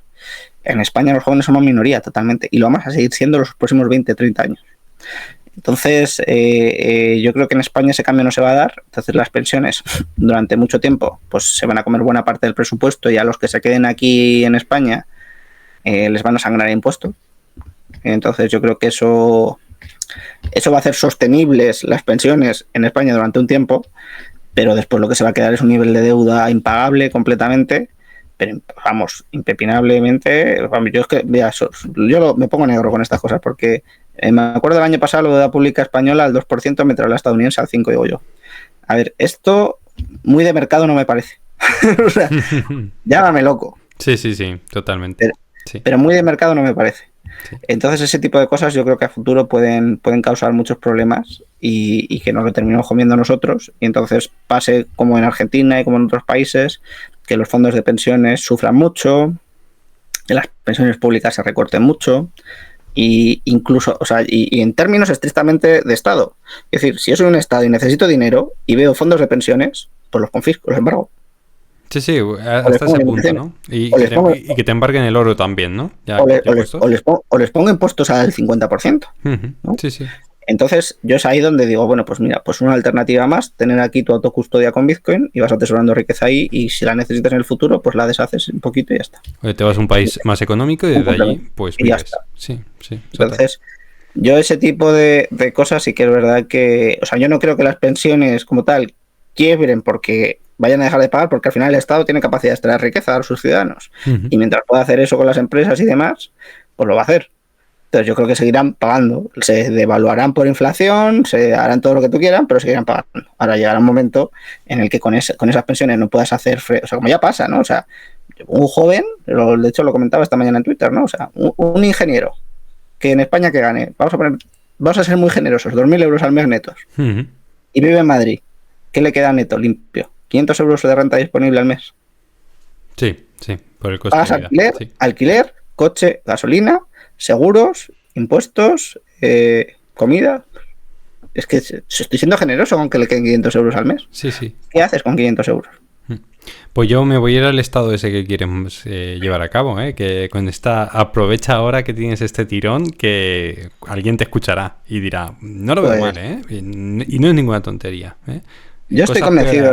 Cosas más raras se han visto, Yo estoy convencido de que pasarán ese tipo de cosas, ¿no? Al final la gente lo ve muy raro y digo yo, bueno, a ver, territorio político se ha comprado y se ha vendido toda la vida. Lo que pasa es que lo han hecho entre estados. Pues ahora los estados pierden poder y determinadas personalidades lo están ganando, ¿no? Sí. Pues los creadores de contenido, grandes empresarios como Elon Musk y otro tipo de gentes, instituciones, clubes de fútbol. Pues el Real Madrid, por ejemplo, ya no es un club vinculado al territorio nada más, es un club global, ¿no? Sí, con accionistas muy grandes fuera del territorio nacional. Yo creo que ese tipo de entidades pues tienen mucho interés en tener una jurisdicción propia y que los estados no metan las narices en ellas. Sí. Evidentemente el Bernabéu está en el centro de Madrid, pero bueno, todo se puede ver, ¿no? Valdebebas igual se traslada o se convierte en una jurisdicción independiente, ya veremos. Ya veremos. Yo creo que no, que estamos curos de espanto y que podemos ver muchas cosas. Bueno, sí, pues, tú también. Muy bien. Pues nada, Álvaro, te quiero agradecer muchísimo que hayas venido al podcast. Creo que nos has dado toda una lección de filosofía de Bitcoin. Recordemos tu libro, La filosofía del Bitcoin, si quieres mostrarlo a cámara para que lo... Y ahora, esta edición ampliada con Planeta, pues yo creo que también os puede servir a muchos para profundizar un poquillo más en ello. Es muy breve, se leen en hora y media y la verdad que solo por el agradecimiento que ya he recibido en muchas partes del mundo, pues yo creo que merece la pena que le echéis un ojo y oye, y si lo queréis criticar, pues también bienvenidas son. Tampoco he tenido malas reseñas. Constructivamente, siempre para criticar, para crecer, claro que sí. Bueno, pues te dejo un minuto de despedida para que digas lo que quieras, algo con lo que se quede la audiencia y nos despedimos. Bueno, yo creo que Bitcoin es algo de alcance histórico, muy similar a la pólvora, ¿no? Porque yo creo que cambia mucho las relaciones a las que estamos acostumbrados y entonces ese cambio de mentalidad se asemeja mucho, ¿no? A cómo tenemos que quitarnos muchas creencias que tenemos establecidas de cómo funcionan las cosas en el ámbito digital, en el ámbito político y en el ámbito económico, ¿no? Entonces yo creo que para comprender ese alcance histórico, pues haced los deberes, o por vuestra cuenta, o con gente que sepa, o con lo que os pueda ayudar yo, o hay otro canal muy bueno que se llama Canal de Lunaticoin, y ahí podéis encontrar todo el contenido que necesitéis. Hay otra página que se llama Estudio Bitcoin y profundizar en la madriguera de Bitcoin. Pues yo ya os digo, llevo 5 años donde no ha habido un solo día que no le haya dedicado alguna hora a Bitcoin. Entonces, os aseguro que merece la pena y que te cambia la mentalidad sobre todo lo demás, como pocas cosas. Muy bien, pues con eso nos quedamos. Profundizar, estudiar, hacer los deberes con esos cursos que en poquito tiempo vais a concentrar ese conocimiento de años de estudio de Álvaro. Y hay que perderle el miedo y hay que saber lo que llevas entre manos, ¿no? Y yo creo que se abre también con Bitcoin un atisbo de libertad. Y eso es lo que más vale. El dinero es valor y el dinero es libertad. Así es como lo veo yo. Valor y libertad. Así que no esperes a perder la libertad para hacer los deberes, porque ahí ya será muy tarde. Muy bien, muy bien, claro que sí. Luego no te quejes, ¿eh? Luego no te quejes. Muy bien, pues sin más, nos despedimos, llegamos al final de este episodio. Gracias por escuchar Tiburones de FinTwit. No olvidéis dar me gusta y suscribiros al canal en Spotify y en iVoox. Y ya sabéis que estamos en Twitter, pues como no, y en el canal de YouTube, que poquito a poco vamos creciendo. Os animo a que os suscribáis al canal de YouTube y que veáis todo lo que estamos colgando nuevo, tanto en oro como todos los episodios que estamos haciendo con Álvaro y los podcasts de Tiburones de FinTwit. Muchas gracias, contamos con vosotros para crear una gran comunidad de inversión. Desde Tiburones de FinTwit, Álvaro de María y yo nos despedimos. Muchas gracias, Álvaro. Muchas gracias, un placer. Buena semana, ahorro, inversión y finanzas personales al poder.